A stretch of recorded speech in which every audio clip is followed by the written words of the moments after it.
In the mid to late 90s, toilet humor was all the rage. We're talking mainstream success for your TV show if you just threw in a few farts and maybe some boogers. Cartoons like Beavis and Butthead, Ren and Stimpy, and eventually South Park prove that if you just threw in a little bit of gross out humor, you could get a lot of attention, especially from kids. You farted. Somebody's baking brownies. Come to think of it, I might have even been compelled to watch a lame show like Full House or Friends if I'd heard they were doing an episode about farts. But I guess they thought such a good-looking cast was too highbrow for that sort of thing, which is really what Jenny McCarthy was good for anyways.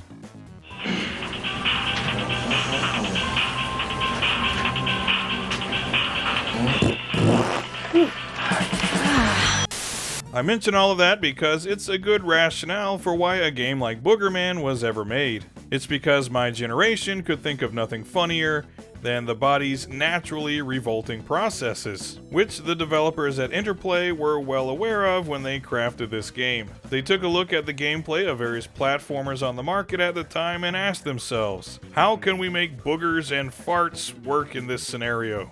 After all, Sonic never picked his nose and Mario never farted, despite the fact that he was always stuffing himself with pasta. And then someone thought of it. A superhero whose powers are completely derived from his ability to flick boogers, hawk loogies, and fart and burp at will, and his name would be Boogerman. Hey, boogers aren't his only weapon. Wasn't me! The story of Boogerman begins with eccentric millionaire Snotty Ragsdale taking a job as a janitor at a secret laboratory that has developed a method for disposing of all the world's waste and pollution. Send it all through a dimensional portal that leads to the regrettably named Dimension Excrement. But the reality warping device is suddenly stolen by the ruler of this snot-soaked dimension, the vile Boogermeister. So Snotty springs into action, changing into his alter ego Boogerman, and making his way to Dimension Excrement to face down the Boogermeister and his minions, and save the world from turning into one giant dump site. And I don't think I have to tell you what kind of dump I'm talking about. He shit everywhere. My house is full of shit! He shit everywhere! Look what he did! He shit all over the wall! There were, of course, two versions of Boogerman, the Sega Genesis game that was released in 1994, and the SNES port that was released about a year later, and there's not a huge difference between the two, but I think the Sega game is slightly better.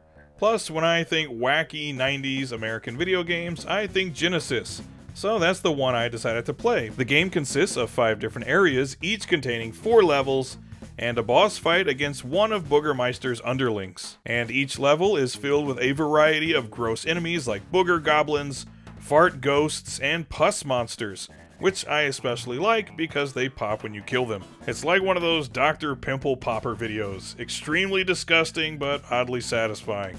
Boogerman himself is indeed a deadly foe, as his entire disgusting body is his weapon, with boogers being his standard attack, flicking them at enemies from afar. But this attack can be upgraded to loogies by consuming a bottle of milk, just like in real life, and the loogies fly further and deal way more damage. Again, just like in real life.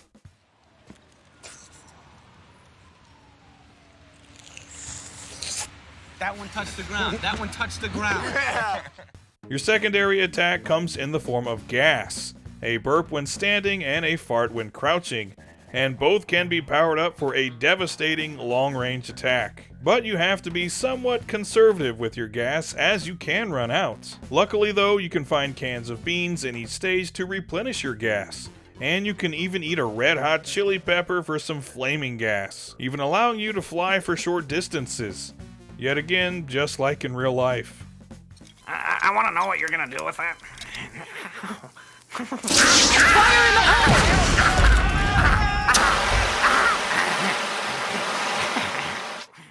Obviously, getting hit by enemies will cause Boogerman to take damage, but instead of a life bar, his health is displayed by the color of his cape, with flashing being max health, red meaning you've got 2 hit points left, and yellow meaning 1 more hit and you've eaten your last booger.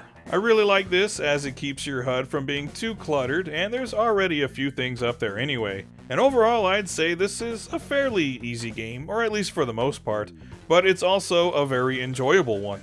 For starters, the controls are pretty solid, which is what you want from a platformer, and the collision detection is on point. Platforming feels pretty good, and killing enemies is very satisfying, especially when you line them up for that perfect fart. Each level is quite large and offers you a bit of exploration, finding power-ups and hidden point bonuses in various little nooks and crannies, including plungers to collect and pimples to pop, which, if you collect and pop enough, you can get an extra life at the end of the stage. And you definitely don't want to ignore any of the toilets you come across during gameplay, because they are in fact your portals to bonus areas, where of course you can find even more collectibles and power-ups, making Boogerman a lot more than just a walk to the right and jump on enemies kind of game, instead taking a bit more inspiration from another Interplay property, namely Earthworm Jim, giving you big levels to traverse and plenty of secrets to uncover, ultimately culminating in some inventive and honestly very funny boss fights. Yes indeed, the gameplay here is solid, perhaps better than a game called Boogerman has any right to be.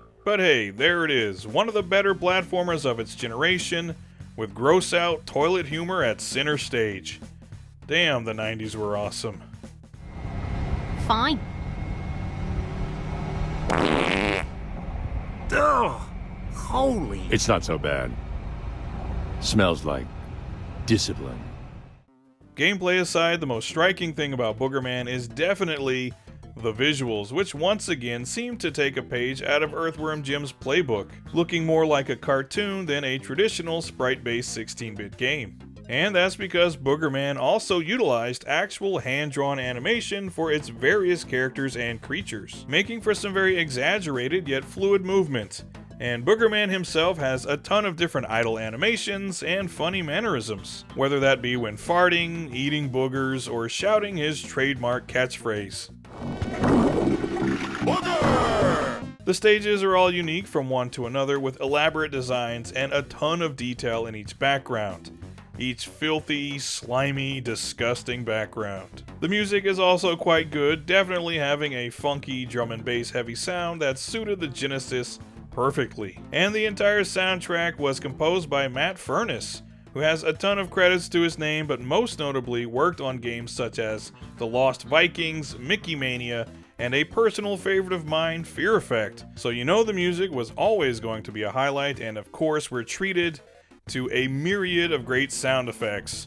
All the burps, farts, and oozing pops you can handle. So to sum up, Boogerman was a pleasant surprise for me when I was a kid, expecting a game that featured just gross out humor and not much more, but instead getting an all-around solid 16-bit platformer with great graphics and solid sound design. A game, I might add, that is still worth playing to this day. And it just goes to show you, you can truly never judge a book by its cover, even when that cover is snot, because to fart is to live.